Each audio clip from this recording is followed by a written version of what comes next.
Mr. President, Your Excellencies, distinguished guests, ladies and gentlemen, I am most touched to have been asked to join you here today at such a pivotal time in our history.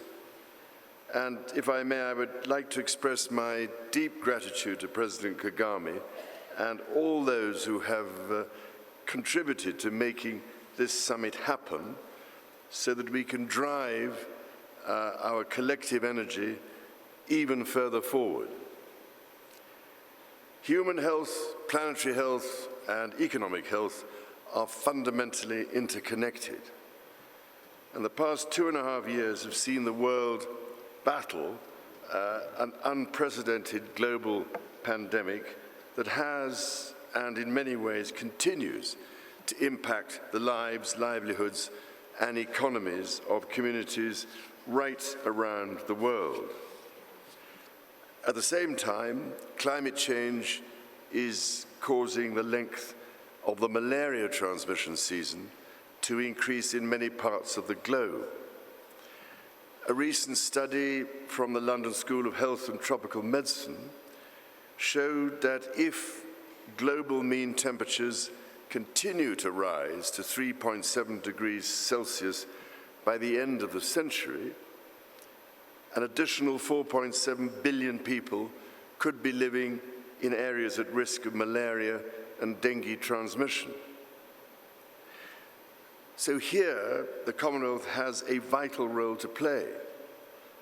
As President of Malaria No More UK, and building on this and last CHOGM summit, I continue to support our collective ambition to halve malaria by 2023. We must also acknowledge that the burden of neglected tropical diseases is also a hugely important issue. Such diseases are endemic in 46 of the Commonwealth's 54 countries, thereby representing 2/3 of the world's burden. So I very much welcome, ladies and gentlemen, the declaration that has been launched today.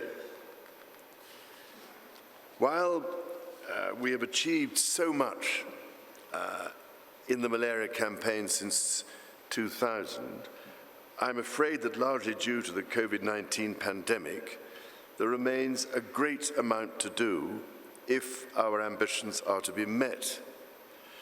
I can only hope, therefore, that today's meeting signals the necessary focus and prioritization of funding for novel therapeutic, prophylactic, and vaccine strategies against malaria. For example, I understand that the Global Fund to Fight AIDS, Tuberculosis, and Malaria reported that 188 million mosquito nets were distributed in 2020, a 17% increase compared to 2019, despite COVID-19. And there is a wider hope. We now have more valuable assets at our disposal than ever before. For example, the first WHO-approved vaccine, new nets, and modern communications tools to monitor our progress and fight against complacency. Your Excellencies, ladies and gentlemen, these efforts take bold ambition, concerted action on the ground with communities and partnerships across borders. And here, if I may say so, it is really inspiring to see so many Commonwealth leaders talking to one another to ensure that life-saving medical, material and preventative supply chains can keep flowing across our borders. Similarly, we know that this is a battle that is fought on the ground in local communities and by citizens themselves. In this regard, we acknowledge and give particular thanks for the tireless efforts of community health and prevention workers who each make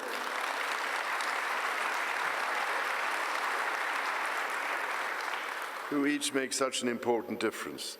And I thought there'd be quite a lot of you in the audience today, because you really are absolutely crucial and critical to this battle.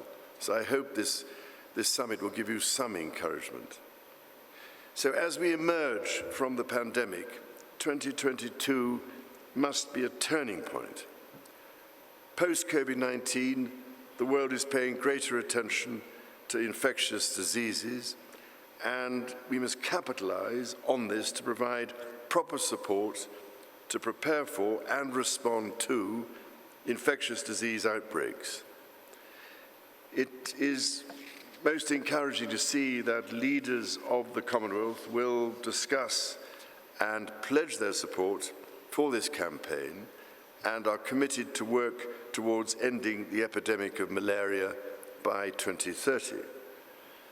I very much welcome this determination and that we are not turning our back on a job unfinished. After all, ladies and gentlemen, the Commonwealth is uniquely placed to help the world in this effort. We need only recall the Commonwealth's commitment in 1987 to end polio and how close we are now to reaching that goal, even if we have faced setbacks over the years. We can achieve the same with malaria. Your Excellencies, ladies and gentlemen, these are challenges that affect us all as one people living on one planet.